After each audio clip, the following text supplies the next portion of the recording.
Well, I want to thank you all for coming tonight to hear Kevin Ryan speak about the emerging science around the World Trade Center destructions. My name is Aaron Rothberg. I'm a computer technician here at Keene State College, as well as a member of the Monadnock 9/11 Truth Alliance.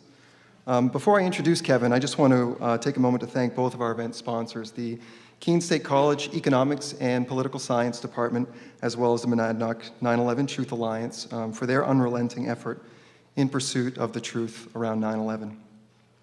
It's important also to point out that there are very few universities and colleges around the United States that are inviting folks like Kevin to come talk about this subject and present his findings about how and why the World Trade Centers collapsed. And I realize some of the information today may be difficult to digest, but I applaud you all for wanting to learn more as the evidence becomes available. Kevin Ryan's the former site manager for Environmental Health Laboratories, which is a division of the Underwriters Laboratories. Kevin recently co-authored a peer-reviewed article published in April 2009 edition of the Open Chemical Physics Journal entitled Active Thermitic Material Discovered in the Dust from the 9/11 World Trade Center Catastrophe. When Kevin wrote a letter in 2004 to the National Institute of Standards and Technology, NIST as they're known, stating their preliminary reports surrounding the World Trade Center suggest that the World Trade Center steel support beams were probably only exposed to fires no hotter than 500 degrees Fahrenheit, much less than the 1100 degree temperature needed to forge steel, which is also still much cooler than almost 3000 degrees Fahrenheit needed to melt bare steel with no fireproofing. Mr. Ryan, a chemist and laboratory manager, was fired by Underwriter Laboratories for publicly questioning the NIST report. Today we'll hear about Kevin's findings that were published in the Open Chemical Physics Journal. Please welcome Kevin Ryan.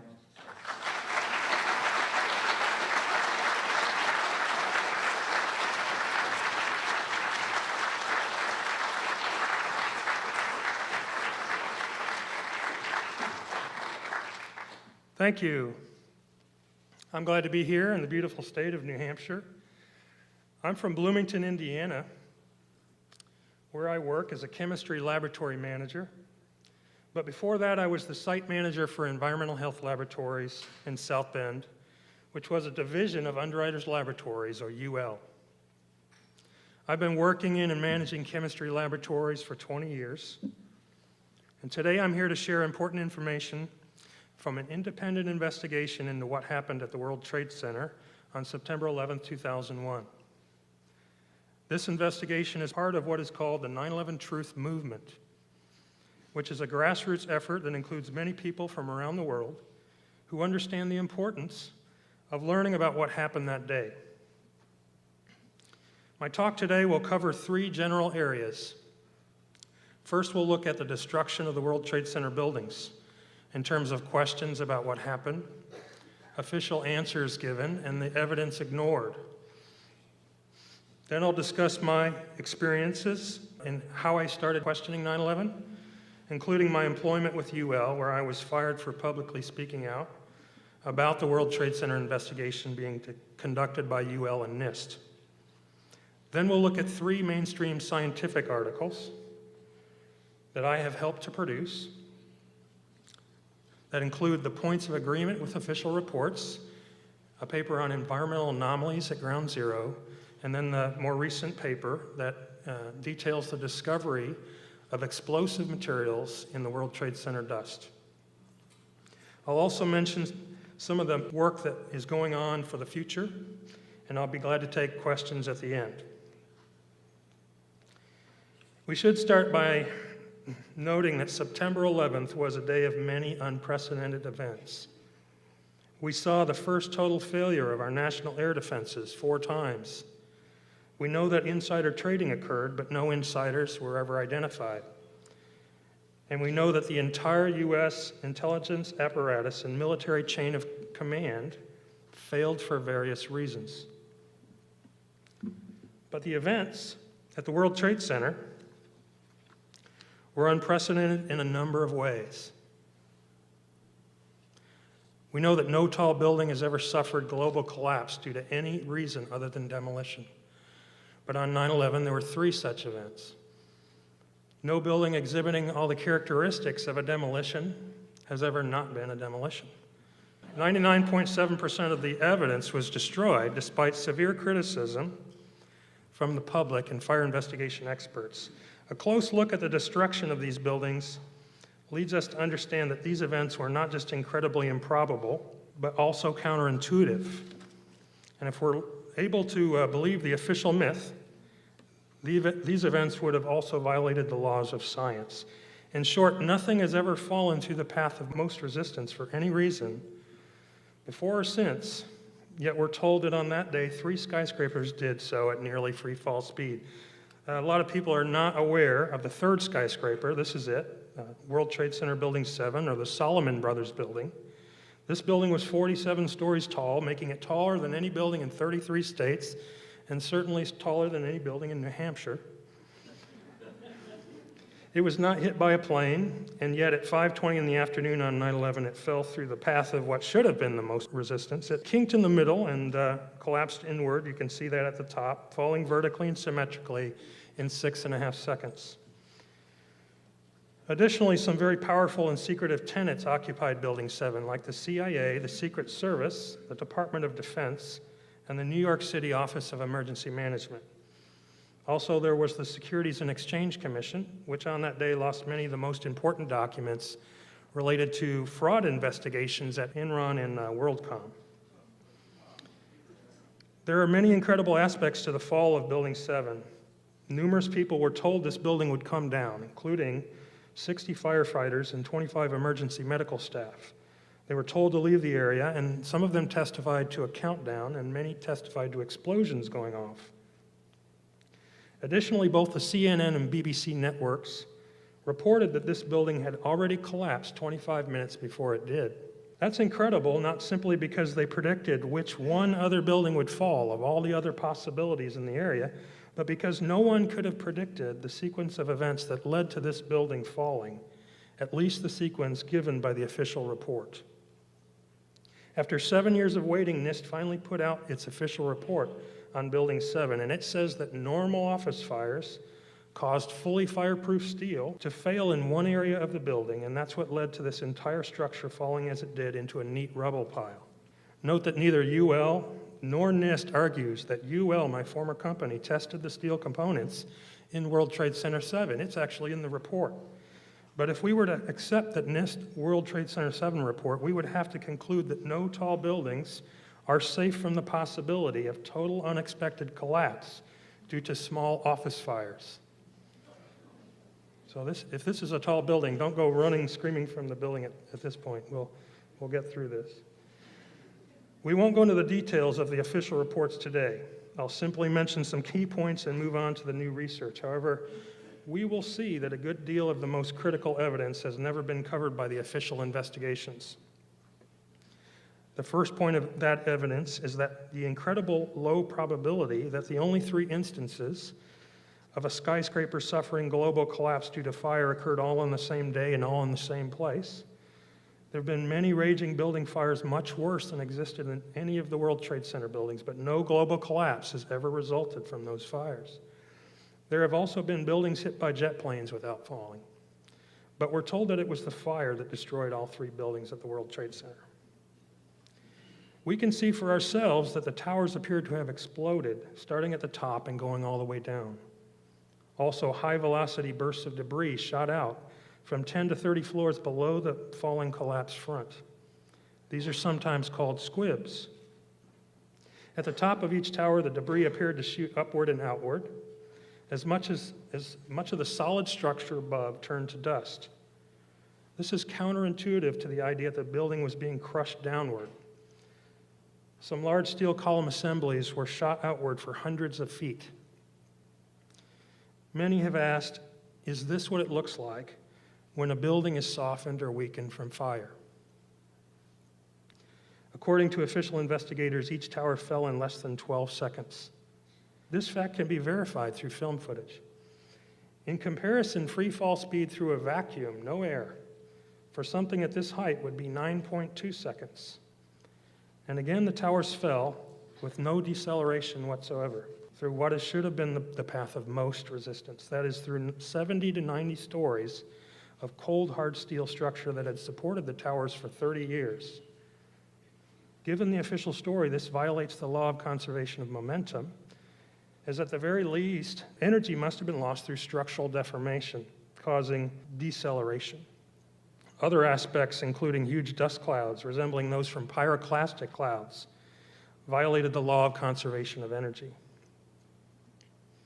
All three buildings exhibited the characteristics of a demolition event. Each of these buildings experienced a sudden onset of failure, straight down, symmetrical fall, high velocity burst of debris, near free fall speed, sounds of explosions and flashes of light, relatively small rubble piles, a total collapse, pulverization of concrete and other materials, and huge dust clouds. It's important to realize that the towers were designed for airliner impacts. John Skilling, the structural engineer in charge, said that in the event of airliner impact, quote, the building structure would still be there. This is in the Seattle Times. You can find it online. Each tower was built around a core of 47 massive steel columns with 236 super-strength box columns making up the perimeter wall, and the floor decking ran in a staggered arrangement between the core and the perimeter. John Skilling and his team, who designed the buildings, won several engineering awards for their achievement. There were a number of official investigations into how these buildings fell. Each of these investigations contradicted the previous one. For years, we were told that the floors had pancaked, causing the columns to be unsupported and to fail. But that was disproven by tests done by my former company, Underwriters Laboratories. We were also given a story that the columns failed, and it had nothing to do with the floors. But that wasn't right either. NIST later gave several explanations, but the public has not been convinced by any of these. This is partly because the NIST explanations are not supported by any actual science. The physical test NIST did perform on steel temperatures from samples saved and floor models contradicted the official predetermined conclusion of failure by fire. So they asked what were the steel temperatures and did tests to find out. They found out that the steel samples they saved were exposed to temperatures as high as 250 degrees Celsius. Yet their computer model has temperatures of steel up to 800 degrees Celsius. But the steel temperature test might have originally been done in an attempt to downplay the steel temperatures because we know that the samples were selected by the NIST investigator, John Gross, who has since been deceptive in his answers to questions about molten metal. Another test was the one UL did on the floor assemblies. The question was, how could the floors have failed or even sagged a great deal? The answer was they couldn't have. The physical test showed only 3 inches after 2 hours of fire in a furnace, and we'll talk more about that in a few minutes.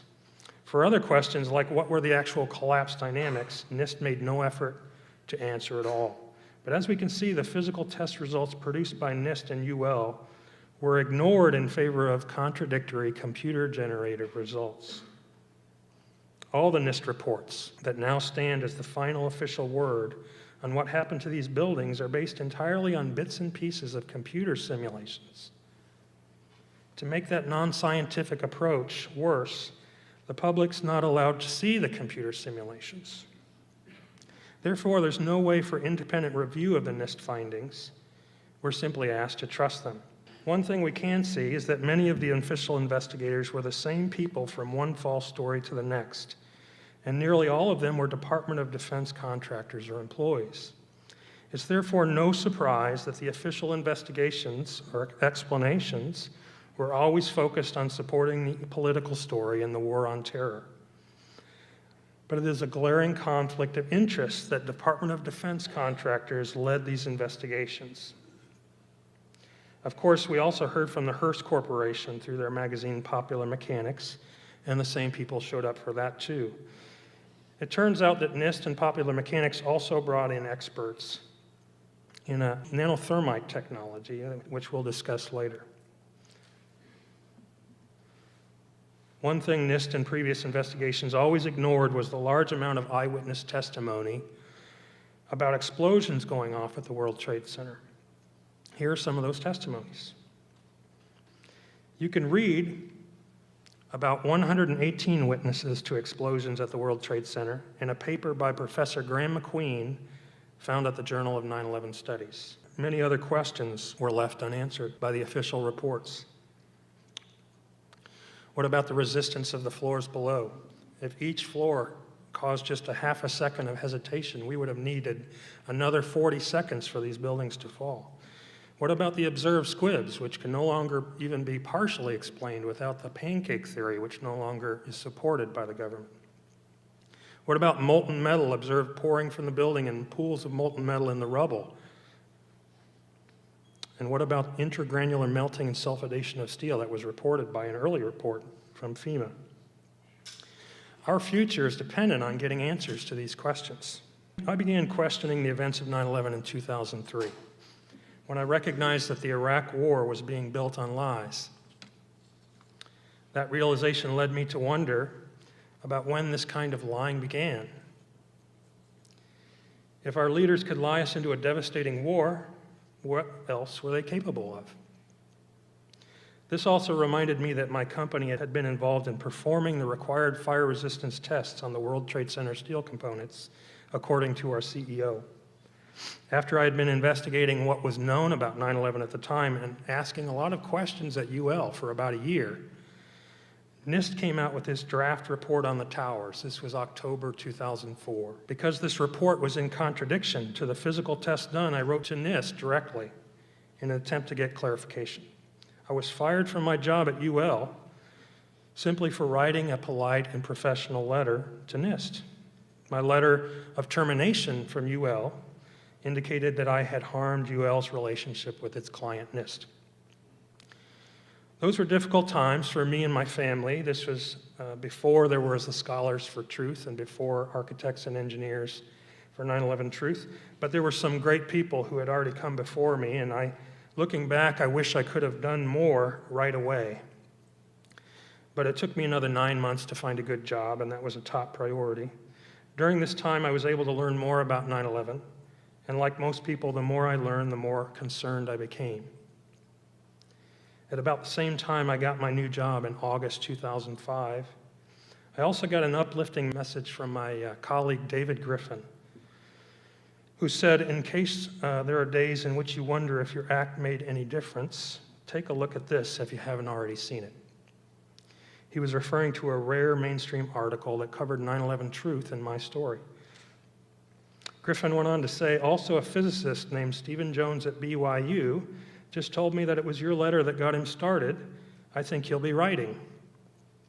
I know that 10 months later, Stephen Jones and I were co-editing a journal, the Journal of 9/11 Studies. Unfortunately, Steve also lost his job for speaking out about 9/11. I went on to write essays and give presentations around the country. Some of my essays have been published in books. Steve and I, along with a growing number of scientists now around the world, have also begun publishing scientific articles in mainstream journals. We make no money from any of this. In fact, we lose money in addition to having lost our jobs. So why do we do it? Good question. Here are some of the reasons that I've heard from others, and all of these motivate me as well. But it's the last one that I'd like to focus on just for a minute. In my lifetime, I've not seen another greater opportunity for people to recognize the root causes of human problems. Greed, apathy, and self-deception are behind 9/11, just as these common traits are behind most problems that we face individually and as a society. Through the long-ignored truth of 9/11, we can make a great difference in our lives and the lives of future generations.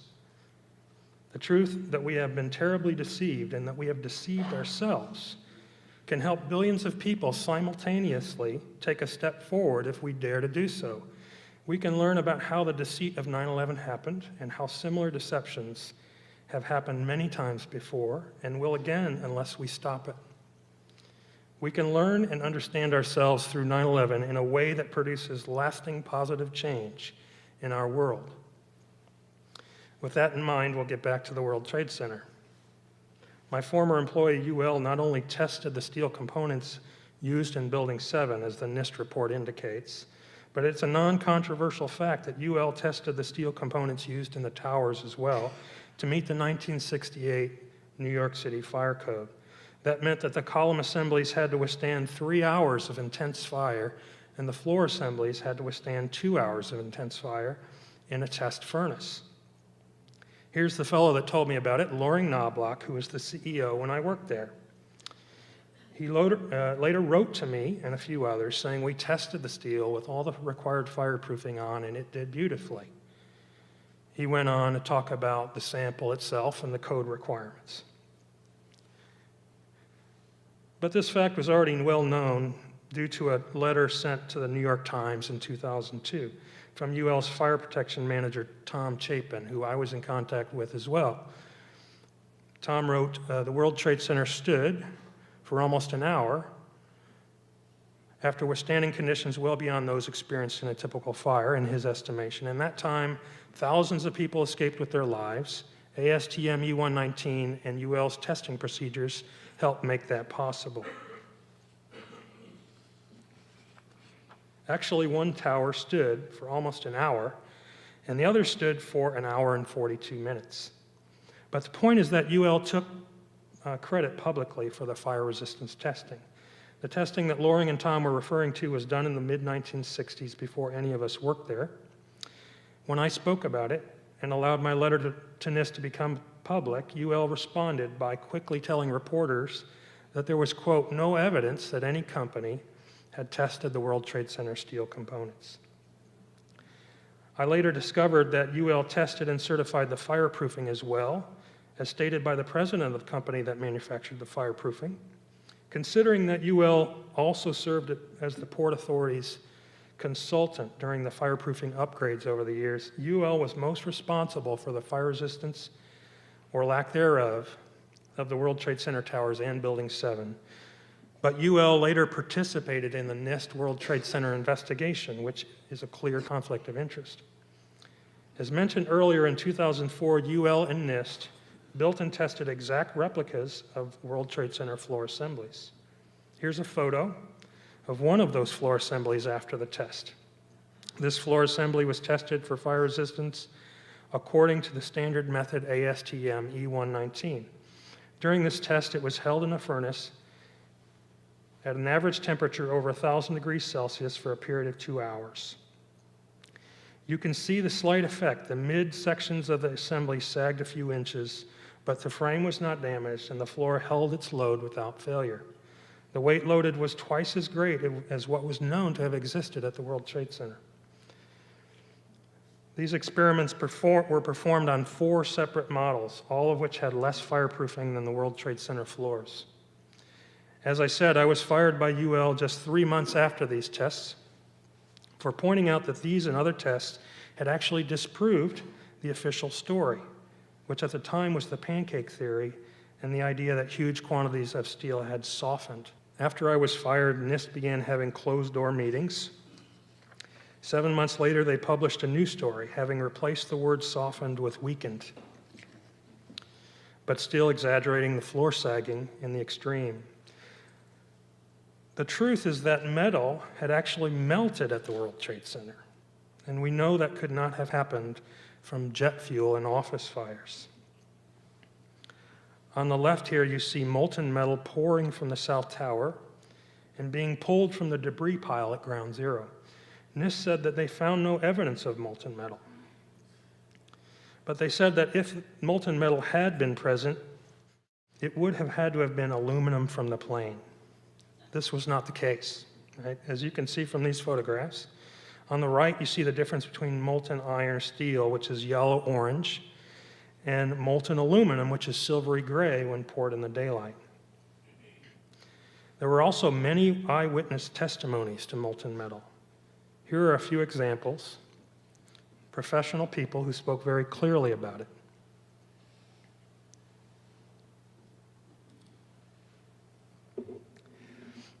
But NIST ignored all of this and the many more witnesses to molten metal. There were also samples of corroded steel and steel that had been thinned to razor sharpness. In some cases, there were inexplicable holes in the steel. The fire engineering professors who found these samples could not come up with an explanation for it. They also could not explain the sulfidation of the steel. That is, the steel had been chemically changed at the microstructural level in ways that indicated a chemical eutectic mixture had been achieved between sulfur, iron, and oxygen, causing the steel to melt. So they talked about 1-inch columns being reduced to half-inch thickness, some curled like a paper scroll, gaping holes, a Swiss cheese appearance, and severe corrosion. My colleagues and I were very interested in these findings, and we began answering some of these questions with our first mainstream article to challenge the official line about the World Trade Center. This was called 14 Points of Agreement with Official Government Reports on the World Trade Center Destruction. It was published in the Open Civil Engineering Journal. The paper covered 14 points in which independent investigators agreed with the official reports, but it also highlighted how this agreement led to inevitable problems with the official story. One of the points of agreement was that all 3 buildings fell at near free fall speed. One problem with the official story in this regard is that if there was impact between an upper and lower section, this would cause energy to be transferred and lost through deformations and structural breakage, which should slow the fall. But there was no deceleration or slowing at all. The upper section, which appeared to be nothing but steel and dust, fell freely in each case. Another point of agreement was that the fires in any given area were of short duration. As I mentioned earlier, NIST finally admitted that the fire load in these buildings would support only 20 minutes of fire in a given area before migrating to a fresh fuel source. In the towers, this meant that to support the fire-based story, NIST had to claim that the fires migrated around the core of the building over a period of time. For the North Tower, this migration time lasted 1 full hour, according to NIST, before the fire had migrated from the north side of the building around the core to the south side of the building, where the, quote, collapse initiation occurred. This left less than 45 minutes of fire time on the south wall, where the fires would have migrated together, to come together. So NIST claimed that the south wall bowed inwards there, and that's what caused these office fires heated up so hot, they caused the columns to bow inward on the south wall only. So the question is, what about the east and west walls, which saw as much, at least as much, fire time as the south wall? Why didn't they show any signs of bowing? Could it be that something else was happening at the south wall? That leads to the question of how these fires could have created molten metal in such short times if they were fed by only office furnishings. The answer is they could not. With Stephen Jones in the lead, we began to explain these phenomena by examining the World Trade Center dust for clues, and we found that there was much to be discovered there.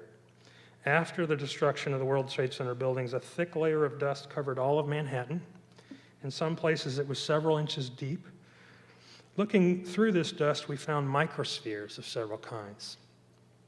Some were metallic and some were semi-transparent. A paper of the Journal of 911 Studies on extremely high temperatures at the World Trade Center describes the analyses performed on these microspheres.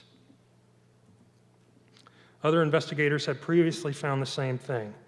This included a company called R.J. Lee that worked for the Deutsche Bank on a project to describe the dust covering Ground Zero. R.J. Lee published a report saying that various metals had melted during the World Trade Center events, producing spherical particles through surface tension. This report also said that other particles found demonstrated that aluminosilicates and lead had actually evaporated. The point of the R.J. Lee report was simply that these particles were not typical of building dust, but came from the destruction of the World Trade Center buildings. The U.S. Geological Survey also found similar particles. The report by USGS said that silicate spheres and iron-rich microspheres were in abundance in the dust. No explanation was given for how these spheres had formed, but it's clear that these materials had to have been molten at some point in order to assume their spherical shape. Some members of our team petitioned the USGS for more information through a Freedom of Information Act request. We received unpublished findings of molybdenum microspheres that USGS had tested extensively but not reported. This meant that molybdenum had been in a molten state at the World Trade Center. So why are these findings important? The reason is that the temperatures required to melt iron and molybdenum and to vaporize lead and aluminosilicates cannot possibly have occurred at the World Trade Center unless some highly exothermic process, much more intense than an office fire, was present. Even the gas temperatures at the World Trade Center fires, at least those reported by official investigators, were much lower than what would have been needed to melt or evaporate these materials. The temperatures of the steel and other solid materials in the buildings would have been even lower than the gas temperatures, and therefore these materials could never have melted or evaporated.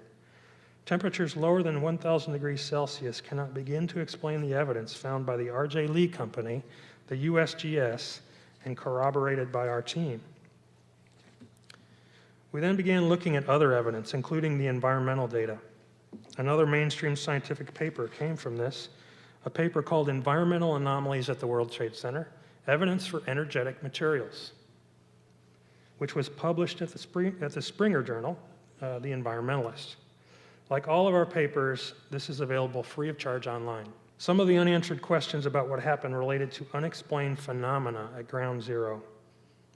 For example, the fires that raged in the debris pile went on for months, despite all the dust and the monumental efforts to put them out, including millions of gallons of water that were sprayed into the debris pile and a chemical fire suppressant pumped into the piles that had no effect. Explosions were also reported throughout the pile. In some cases, these explosions were followed by visible white dust clouds. We submitted another FOIA request, this time to the Environmental Protection Agency, or EPA, and received a response.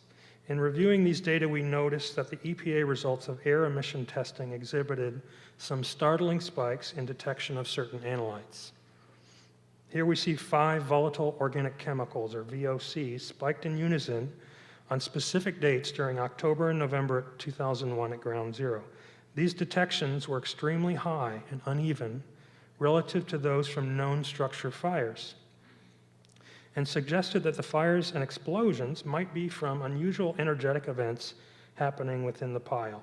Other chemicals also showed spikes on specific dates in the environmental results. There were spikes in iron, aluminum, and compounds of silicon and sulfur. There were spikes in rare metals like vanadium. The presence of 1,3-diphenylpropane, or 1,3-DPP, was described by the EPA in unusual terms. EPA said that they had never seen this chemical before, despite having monitored many structure fires. They also said that the levels of this chemical, quote, dwarfed all others. Aerosol data collected by the University of California, Davis, near Ground Zero in October 2001, exhibited the same kinds of spikes. Here we see unexplained spikes in iron, aluminum, and compounds of silicon. The UC Davis team stated that they encountered the following problems. They said, we see very fine aerosols typical of combustion temperatures far higher than what they expected at the World Trade Center. We see some elements abundantly and others hardly at all, despite similar abundances in the dust. We see organic species in the very fine mode that would not survive high temperatures. The conclusion of our environmental paper was that extremely violent incendiary events had occurred on specific dates at Ground Zero that resulted in the emission of toxic VOCs and the components of an energetic aluminothermic material.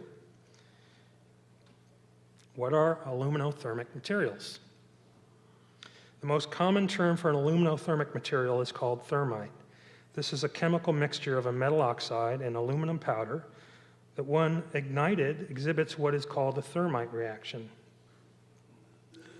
Iron oxide is typically the metal oxide involved. Notice the reddish color here on the left of the thermite mixture, and it comes from the iron oxide.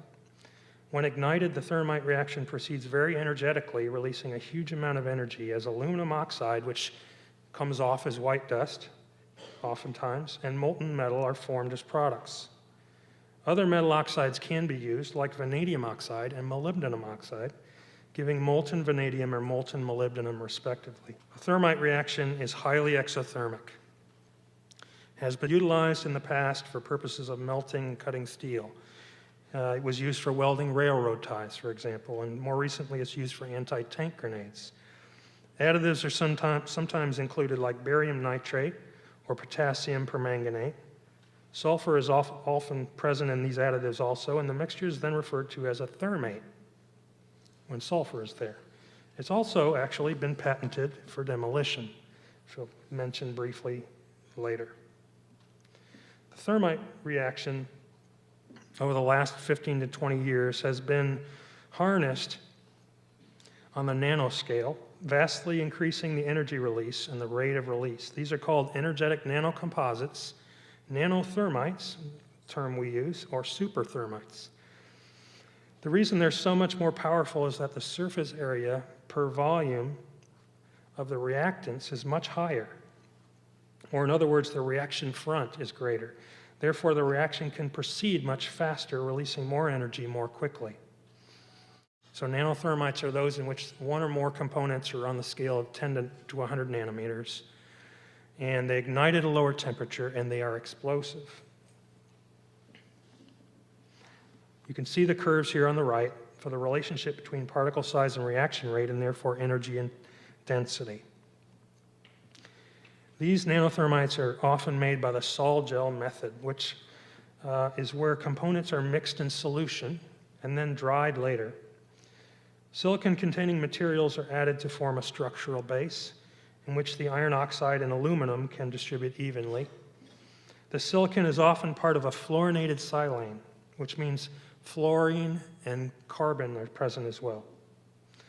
The organic portion of the resulting mixture allows for gases to be produced during the reaction, which expand rapidly and create much more explosive effects. So when gases are involved, they do what's called pressure volume work.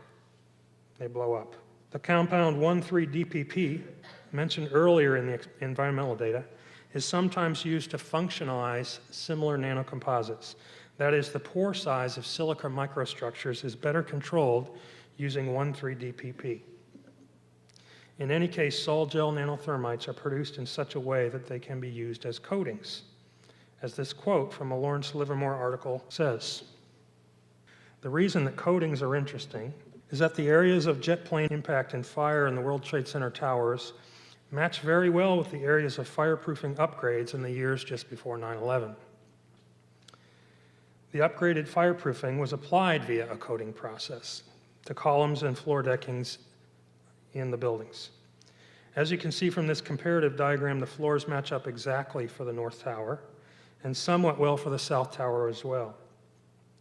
Of course, while the upgrades were going on, the floors were off limits, you would assume, to most people, and a number of activities could have been accomplished relative to implementation of a demolition plan. The tenants in this area had all made other structural modifications in the exact areas of impact, according to NIST, and it's likely that more than one type of explosive was used in the destruction of these buildings. So these activities, including the fireproofing upgrades and other modifications reported by NIST, should be examined. A question that often arises is, who could have placed explosives in the World Trade Center buildings? For Building 7, it's not difficult to believe, with the secretive and powerful tenants that occupied the building, that explosives could have been planted without detection. But what about the towers? The answer is that the people who had thorough access to the towers included tenants, management, and security companies and other contractors. On closer examination, we see that the tenants in the impact zones were companies that had access to explosives, were also secretive, and appeared to have benefited from the attacks. Some of the tenants, like J. Paul Bremer of Marsh, who you may remember as the Iraq governor after 2003, was a tenant of the building. He was also a director of a company that had patented a thermite demolition device in 1996. Others, like Baseline Financial and the Washington Group, were associated with the Department of Energy and the national laboratories that developed nanothermites in the 1990s. Another interesting aspect of these impact zone tenants in the floors where other explosives might have been placed is that their occupancy produced this crisscross pattern of consolidated control of the floors in question, reducing the numbers of people who might have been involved. Each line in this diagram shows floors that were controlled by the same company. But the security plan for the World Trade Center and the companies involved with it are also quite surprising.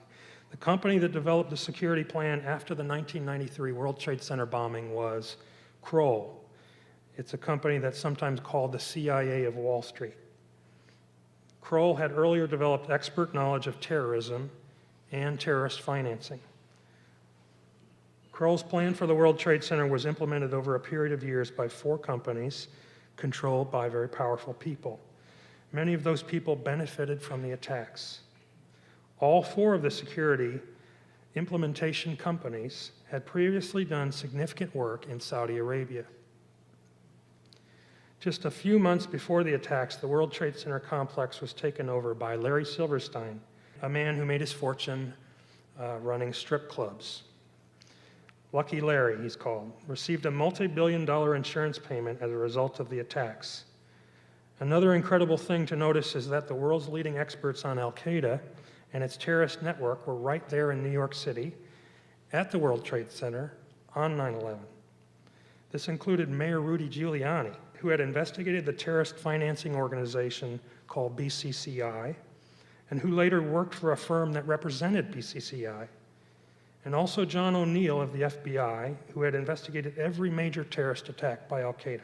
You can find out more about these companies and characters by doing a web search for my essays on demolition access to the World Trade Center towers. Getting back to the science, we worked to obtain and analyze more World Trade Center dust samples. My colleague Stephen Jones first noticed that these red, gray, chip-like materials could be extracted from the dust with a magnet. Here you see some photographs of the dust before extraction on the left, and the particles extracted with a magnet on the right. Some red chips are seen there, as well as many metallic spheres.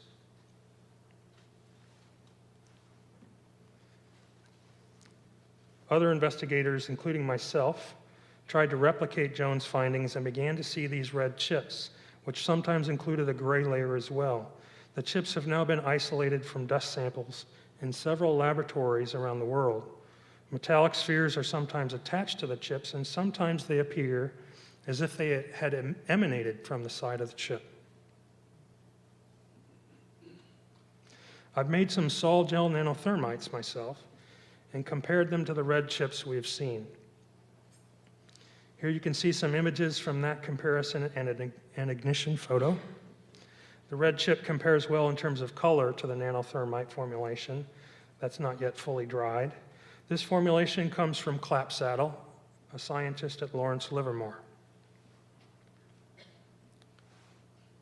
Our latest paper was published in the Open Journal of Chemical Physics.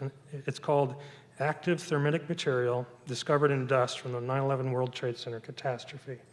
And it breaks new ground in this area by characterizing the red-gray chips using several analytical techniques. The first author is Dr. Niels Harrit of the University of Copenhagen in Denmark. He's an expert in nanochemistry, has many publications. This year he's got articles in Langmuir and the Journal of American Chemical Society and others. The second author is Jeffrey Farrar of Brigham Young University. Dr. Farrar runs the physics laboratories at BYU, and he's an expert at the analytical techniques used in this paper. We started with 4 samples of World Trade Center dust, collected by independent samplers at various points around Manhattan. You can see the sampling sites on the map here. We received signed affidavits from each sample collector describing the collection date, time, and process.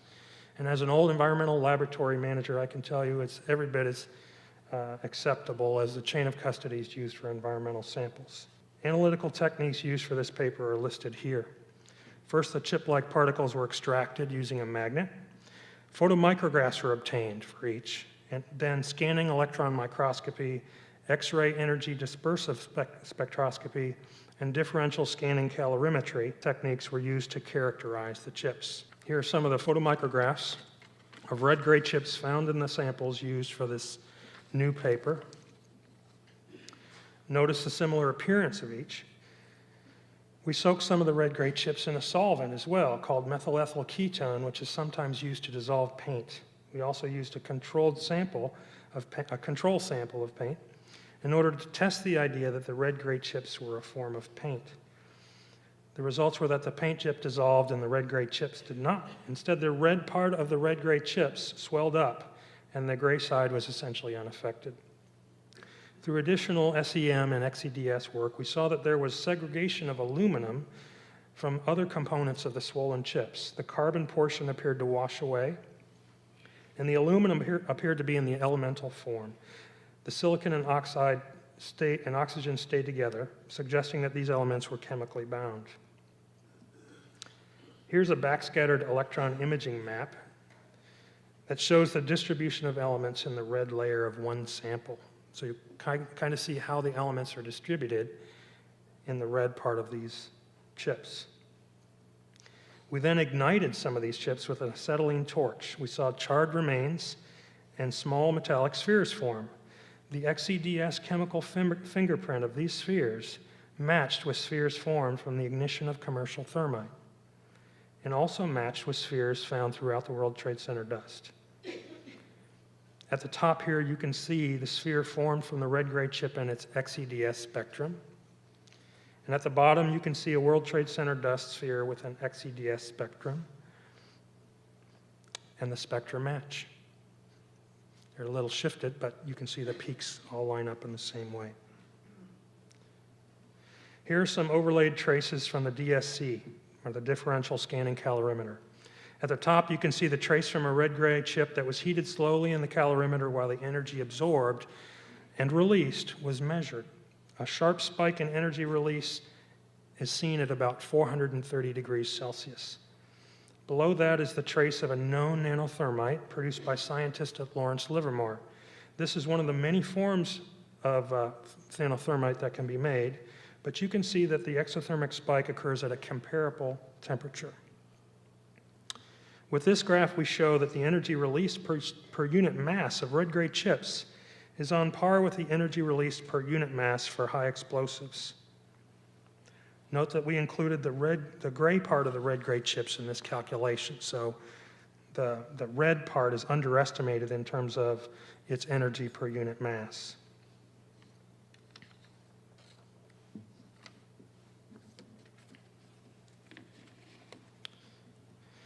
The conclusions of our new paper are that red-gray chips are scattered throughout the World Trade Center dust. The red part of these chips is composed of nanometer scale intimately mixed iron oxide, elemental aluminum, silicon oxide, and an unidentified carbon compound. These chips ignite, releasing energy on the scale of high explosives. The ignition temperature matches closely with nanothermite. Metallic spheres form on the ignition residue. The metallic spheres have the same XEDS chemical fingerprint as spheres from known thermite reactions. So we conclude that these red-gray chips are active nanothermite throughout the World Trade Center dust. And the question then becomes, how did they get there? Our new findings support a growing body of evidence for the presence of explosives at the World Trade Center, which now includes the fact that the fires could not be put out, that all three World Trade Center buildings exhibited the characteristics of demolition, the fact that there were many witnesses to explosions, the photographs and witness testimony of molten metal and white clouds, extremely high temperatures evidenced by metallic and other microspheres, evaporated metals and silicates, the unusual spikes in volatile organic chemical emissions suggesting abrupt violent fires, and other unusual species in the environmental monitoring data, and analytical data now that confirm the presence of nanothermite in the World Trade Center dust. Future studies, some of them already in the works, include analysis of the red chips by FTIR, Fourier transform infrared analysis, Mossbauer spectroscopy, and tests for other explosives. We're also preparing nanothermites, and by doing so, we hope to compare them to the red-gray chips and narrow down the source of the nanothermite, the exact formulation, and the source. Here are some photos of residues from red-gray chip ignitions on the left, and a comparison with photos of residues from known nanothermite ignitions on the right. And you can notice the presence of metallic spheres and vesicular formations, meaning they're like bubbling up in both. So the comparisons have begun in this case. Here are some spectral comparisons by Fourier transform infrared spectroscopy, or FTIR. In each case, a red-gray chip from the World Trade Center dust is compared to a known nanothermite formulation. As we progress in these comparisons, we hope to determine very specifically the exact formulation used. In time, we might be able to identify the exact location of manufacture of nanothermites found in the World Trade Center dust. Note also that World Trade Center primer paint samples have now been obtained and analyzed. The XEDS spectra is quite different. The primer paint includes zinc, which is important, and the red chips do not. But NIST had already tested this theory. They had done this paint test for steel temperatures and heated up the World Trade Center primer paint above 600 degrees Celsius, and of course it doesn't ignite or explode, which is a good thing. Thank you very much for listening today. Are there any questions?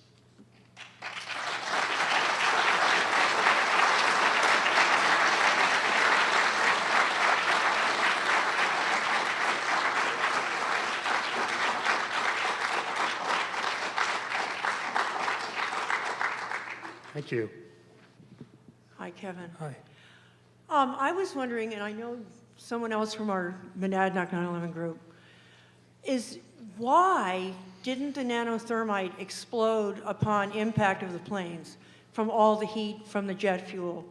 And what is the trigger for the nanothermite? How hot does it have to be? But, I mean, it's just kind of strange. You'd think something that explosive would have been set off by the heat of the jet fuel. That's right. So there's a little bit of discussion on how nanothermite was exactly used amongst the people investigating. Some people have differing views. I personally believe that since nanothermite can be kind of tuned for its explosiveness, I didn't mention that, but it can be tuned. So nanothermite can be used as more of an incendiary or more of an explosive. And so I think in the impact zones, nanothermite was likely used in order to create the presence of intense fire when it otherwise would not have been there. Nanothermite, the explosives, the explosions that were going on the other floors, which really were these high velocity bursts and so forth, if those were nanothermites, then they would have been not exposed to the impact of the plane. But I think it's a matter of learning exactly what was trying to be implemented. You know, the idea is that this was a deceptive demolition. Now, these were demolitions that were implemented, and the idea was to make it look like the planes did it, right? So fire was needed in certain areas. You may know that when jet fuel explodes, just like other explosions, it actually consumes the oxygen in the area. It actually kills the fire. It's a flash fire that, boom, it consumes all the oxygen. So the fires died down right away, and then they started migrating. Now, if nanothermite was just on the opposite wall of the North Tower, I think it's possible that the fires actually would not have impacted the nanothermite until they were ignited at a specific time. So 430 degrees Celsius is fairly hot for a fire. But it's a good question, and I think we should keep that in mind as we go forward. I mean, this is kind of presupposing that, first of all, the airplanes were guided in to a very specific point on the towers. And that you're saying if this was basically laid down years in advance, I mean, that's a highly systematic operation where they said, okay, we're going to have these remote guidance systems and bring the first plane in right here. And then the second plane seemed to go off course a little bit, the way it cut through the corner of the South Tower. Yeah. I mean, it is kind of strange. I mean, it is. And so it's hard for us to speculate on the details of the plan. It's best to focus specifically on the scientific evidence if we can. Thanks, Kevin. As you can see, if you might observe the crowd, there are not too many people under the age of 25. And my question more has to do with apathy. As you had mentioned, it is a very big problem. And my question is, how can you get kids to care? What I'm wondering is, people who have not had a personal experience, how do you get these kids to care? How do you hit them in the gut? And if you have any ideas, psychologically, I feel like my generation is much more apathetic, as evidenced by the percentage of kids in the crowd. I don't know, does anybody agree with that? Really? Oh, I'm surprised, actually. I've always kind of relied on the fact that the younger generations are not married to our lies. They'll have lies of their own, right? So in that sense, I thought, well, as time goes on, when they're presented with, if they're presented with factual information, that's the key. If they're presented with the facts, they'll see it. And I think they'll run with it, hopefully, because, and there are people 25 years old. A young man, a friend of mine named Dylan Avery made a video, I don't know, a while ago called Loose Change. He and his friends are pretty young people. There was a group of young people here in Keene who had a group for a while. I don't know if they're still active or not.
Of the evidence was destroyed despite severe criticism from the public and fire investigation experts.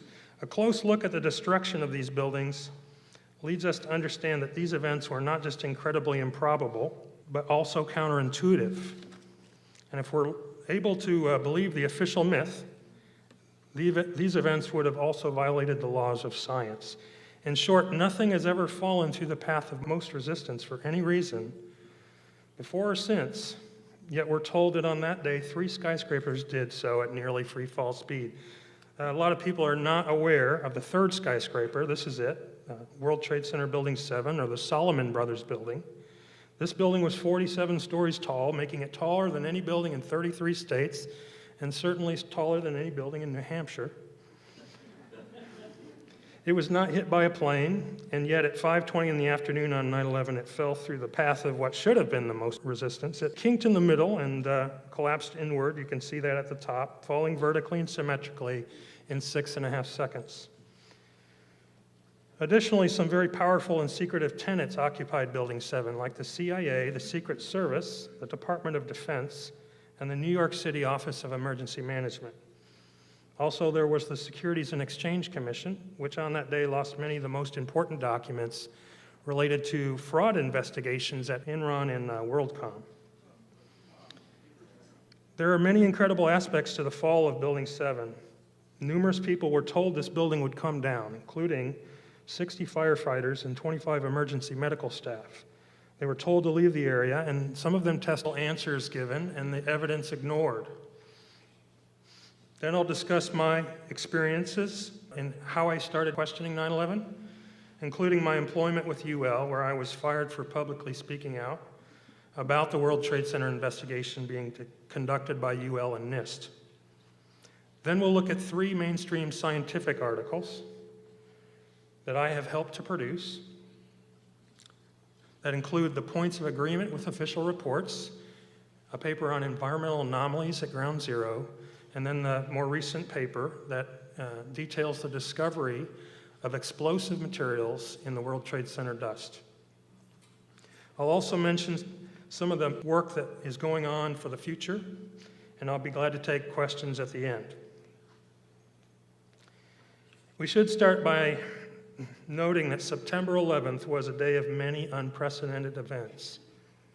We saw the first total failure of our national air defenses 4 times. We know that insider trading occurred, but no insiders were ever identified. And we know that the entire U.S. intelligence apparatus and military chain of command failed for various reasons.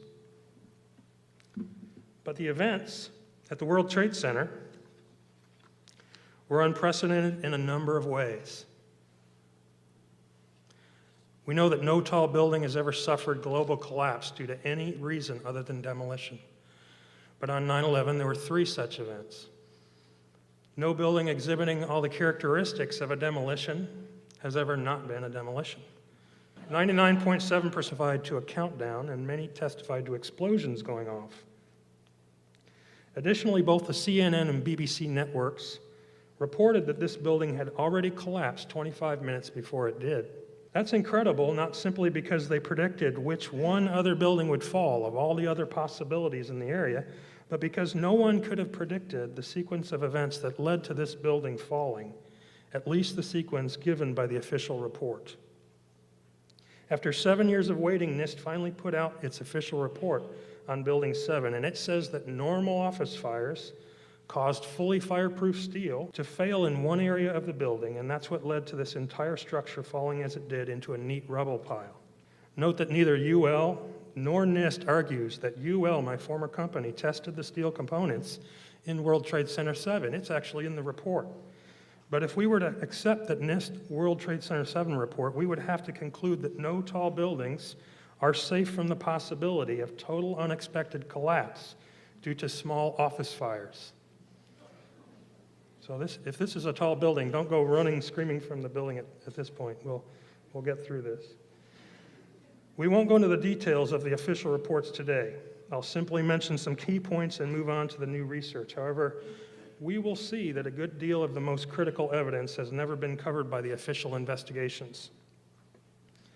The first point of that evidence is that the incredible low probability that the only 3 instances of a skyscraper suffering global collapse due to fire occurred all on the same day and all in the same place.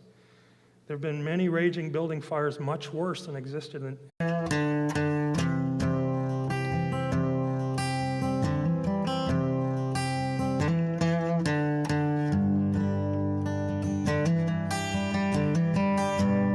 Well, I want to thank you all for coming tonight to hear Kevin Ryan speak about the emerging science around the World Trade Center destructions.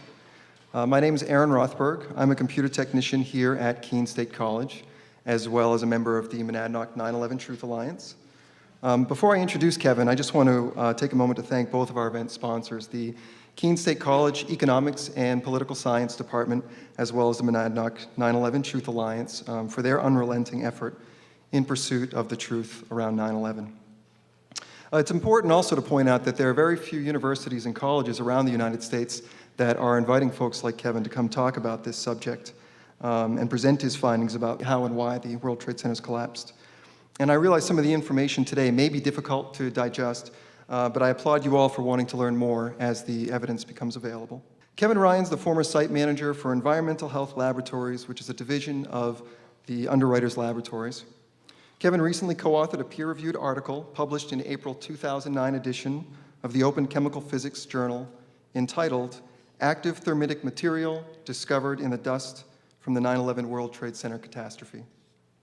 When Kevin wrote a letter in 2004 to the National Institute of Standards and Technology, NIST as they're known, stating their preliminary reports surrounding the World Trade Center suggest that the World Trade Center steel support beams were probably only exposed to fires no hotter than 500 degrees Fahrenheit, much less than the 1100 degree temperature needed to forge steel, which is also still much cooler than almost 3000 degrees Fahrenheit needed to melt bare steel with no fireproofing. Mr. Ryan, a chemist and laboratory manager, was fired by Underwriter Laboratories for publicly questioning the NIST report. Today we'll hear about Kevin's findings that were published in the Open Chemical Physics Journal. Please welcome Kevin Ryan.